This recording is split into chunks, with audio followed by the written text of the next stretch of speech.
Hi everyone, this is Felicia with FP Handmade, and I'm coming at you with a video response. Today this is for Diane. She is crafting with Fury here on YouTube. She is having a Halloween challenge. I think she's having some wonderful prizes. Her channel is Crafting with Fury. And so what she wanted was an ornament for her Halloween tree.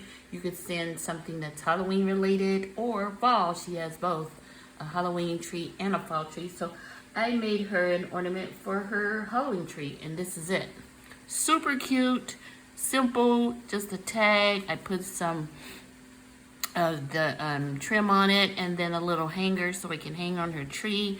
This cute little die, and then some Nouveau drops to kind of give it a little bit of bling. But I think this turned out really cute.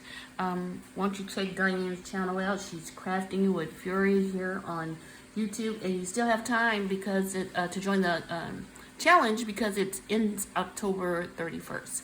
So thanks for watching, and I'll talk to you soon. Bye.